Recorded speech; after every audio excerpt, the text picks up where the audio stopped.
मैं सोचता हूं कि मेरे जेल में होना देश को ज्यादा जगाएगा मेरे बाहर होने से, क्योंकि देश नज़ारा देखेगा। जो आदमी देश विदेश से भारत के लिए मैग्सेसे से लेके रोलेक्स अवार्ड से लेके टीसियों पुरस्कार लाता है, उसी आदमी को हम आज ऐसे दोषों में जेल डाल रहे हैं। ये नज़ारा जब वो देखेंगे तब वो समझेंगे कि आज देश कैसे चल रहा है।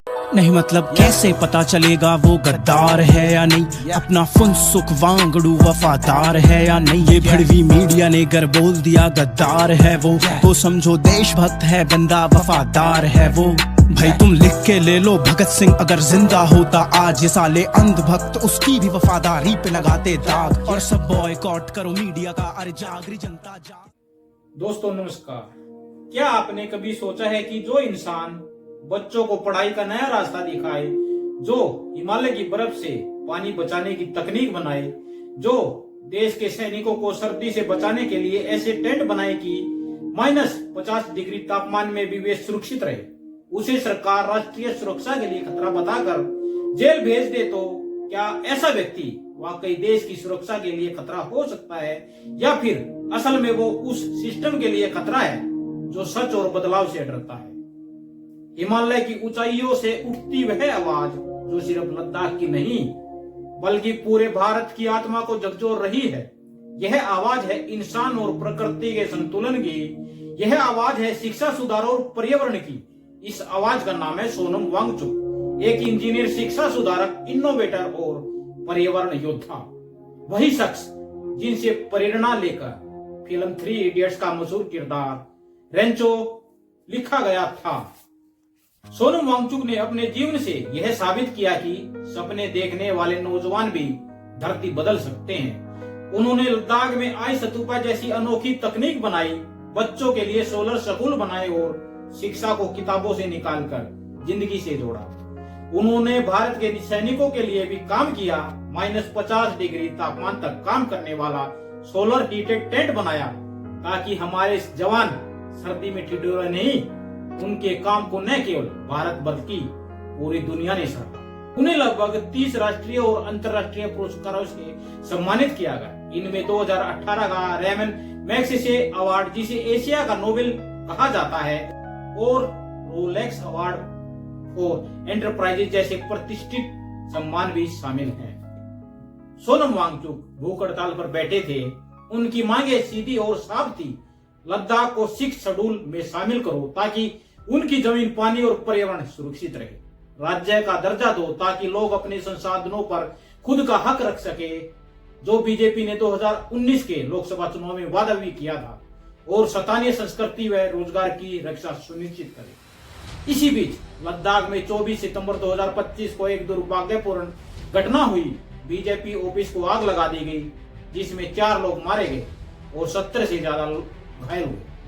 हैरानी की बात यह है कि उस हिंसा में सोनम वांगचुक का कोई लेना देना नहीं था, न कोई वीडियो, न कोई बयान जिसने हिंसा को बढ़ावा दिया हो, बल्कि वांगचुक तो खुद लोगों से कह रहे थे कि हिंसा मत करो, हमारी लड़ाई शांतिपूर्ण है। ये वीडियो देखिए।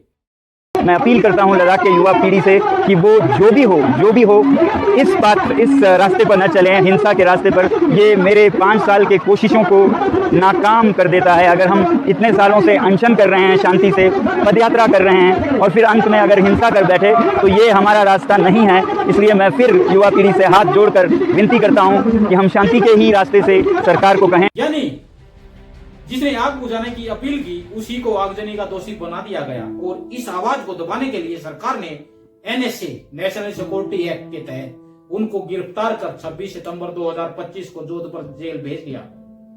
आज वही सोनम वांगचुक सरकार की नजर में राष्ट्रीय सुरक्षा का खतरा है।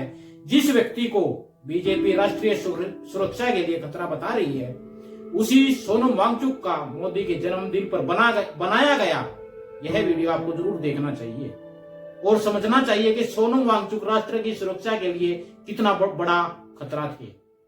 मोदी जी को हैप्पी बर्थडे, जन्मदिन की शुभकामनाएं। आज हमारे अनशन का 8वां दिन है, और यहाँ पर मेरे साथ 15 लोग 35 दिन के अनशन पर और 500 लोग 1 दिन के उपवास और प्रार्थना के लिए जुड़े हैं। हम सब आपको लद्दाख के पर्वतों से सफेद पवित्र खातक के साथ शुभकामनाएं भेजते हैं। मोदी जी, हमारे पास प्रार्थनाओं के सिवाय देने को आपको कोई भेंट नहीं है, मगर आप हमें एक बड़ा तोहफा दे सकते हैं आज के दिन। आपको याद होगा कि 5 साल पहले संसदीय चुनाव और फिर हिल काउंसिल के चुनाव में आपने लद्दाख की जनता से एक बड़ा वादा किया था कि आप लद्दाख को और लद्दाख के संवेदनशील पर्यावरण, जलवायु और संस्कृति को संरक्षित करेंगे संविधान के 6वें शेड्यूल में। और हमारी हमेशा उम्मीद रही है कि आप हमें अन्य नागरिकों की तरह लोकतंत्र भी देंगे स्टेटहुड के तौर पर। और अब हिल काउंसिल के अगले चुनाव भी आ गए अक्टूबर में, और हम आशा करते हैं कि आप इन वचनों को पूरा करेंगे अगले चुनाव में जाने से पहले। लद्दाख के हर नागरिक, बल्कि यहाँ के पशु पक्षी, फूल पौधे, पर्वत, नदी, ग्लेशियर्स सब आपके आभारी रहेंगे। और आपको फिर से बहुत बहुत शुभकामनाएं और जुले हैप्पी बर्थडे। क्या कभी आपने देश के लिए ऐसा खतरनाक व्यक्ति देखा जो प्रधानमंत्री को जन्मदिन की बधाई देता है? कभी आपने देश के लिए ऐसा खतरनाक व्यक्ति देखा जो पहाड़ी राज्य को न्याय दिलाने के लिए भूख हड़ताल पर बैठता है? क्या कभी आपने देश के लिए ऐसा खतरनाक व्यक्ति देखा है जिसके नाम पर दर्जनों पेटेंट हो? क्या आपने ऐसा खतरनाक व्यक्ति देखा है जिसे रेमन मैग्सेसे से अवार्ड मिला हो? क्या आपने ऐसा कोई खतरनाक व्यक्ति देखा है जिसको आदर्श मानकर फिल्में बनाई गई हो? इतिहास गवाह है, कभी सत्ता ने विरोध का सम्मान भी किया था। जब उनके पिता सोनम वांगचुक 1984 में लद्दाख के लोगों की आवाज उठाने के लिए अनशन पर बैठे थे, तब तत्कालीन प्रधानमंत्री इंदिरा गांधी ने 16वें दिन लेह जाकर उन्हें जूस पिलाकर उनका अनशन तुड़वाया था। यानी तब सत्ता ने विरोध को दबाया नहीं, बल्कि उसे सुना और सम्मान दिया। लेकिन आज हालात उल्टे हैं। शांतिपूर्ण अनशन करने वाले बेटे को राष्ट्रीय सुरक्षा के लिए खतरा बताकर जेल भेज दिया गया। और अब सोचिए, फरवरी 2020 में जब दिल्ली में दंगे भड़के, उससे कुछ घंटे पहले ही एक बीजेपी नेता ने खुलेआम पुलिस अफसर को धमकी दी कि ट्रंप के जाने तक तो हम शांत हैं, उसके जाने के बाद अगर रास्ता खाली नहीं हुआ तो वह लोगों के साथ सड़कों पर उतर आएगा। उस बयान का वीडियो आज भी सार्वजनिक है, आप स्वयं देख सकते हैं। साहब हमारे सामने खड़े हैं। मैं आप सबके बिहाफ पे ये बात कह रहा हूँ, ट्रंप के जाने तक तो हम शांति से जा रहे हैं, लेकिन उसके बाद हम आपकी भी नहीं सुनेंगे अगर रास्ते खाली नहीं हुए तो।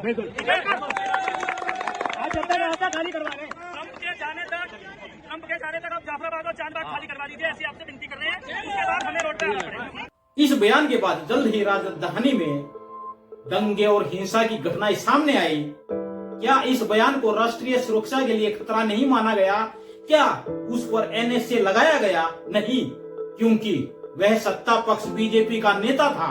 यानी जो व्यक्ति शांति और प्रकृति की रक्षा की बात करे उसे जेल भेजा जाता है, और जो खुलेआम धमकी देकर दंगे भड़काए उस पर कोई कड़ी कार्रवाई नहीं होती। सोचिए, जिसने चीन का विरोध किया, जिसने सैनिकों के लिए टेंट बनाए, जो पर्यावरण और शिक्षा के लिए लड़ रहा है, आज वही सरकार की नजर में राष्ट्रीय सुरक्षा का खतरा है। शायद असली खतरा देश को नहीं बल्कि सत्ता की कुर्सी को है। सवाल है, क्या प्रकृति बचाना गुनाह है? क्या पर्यावरण की रक्षा करना देशद्रोह है? क्या शांतिपूर्ण अनशन करने वाला खतरा बन गया है, या फिर सत्ता को सच सुनना ही बर्दाश्त नहीं? क्या सरकार की नजर में सत्ता की आलोचना ही सबसे बड़ा अपराध है? क्या देशभक्ति अब सिर्फ सत्ता के आदेश पर तय होगी? और क्या हर सच्ची आवाज को एनएसए के शिकंजे में कैद कर दिया जाएगा? दोस्तों, यह सवाल सिर्फ लद्दाख का नहीं है, यह सवाल पूरे भारत के हैं। सोनम वांगचुक की लड़ाई सिर्फ लद्दाख की मिट्टी और पानी के लिए नहीं है, यह लड़ाई आने वाली पीढ़ियों के भविष्य के लिए है। आज सोनम वांगचुक लोकतंत्र का आईना है।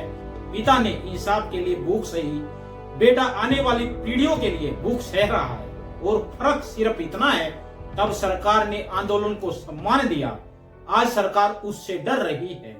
सरकार सोचती है कि सच को दबाकर कुर्सी बचा लेगी, लेकिन याद रखो, ऐस तानाशाह कुर्सियां गिरती हैं, तानाशाह टूटते हैं, और आवाजें कभी मरती नहीं। अगर आप भी मानते हैं कि सोनम वांगचुक देश के लिए खतरा नहीं बल्कि देश की ताकत है, तो इस वीडियो को इतना शेयर करो कि सत्ता तक इसकी गूंज पहुंच जाए। कमेंट में लिखो, सच को कैद नहीं किया जा सकता, लोकतंत्र डर से नहीं सवालों से बचता है। और जब जनता सवाल करना छोड़ दे तभी तानाशाही पनपती है। जय हिंद।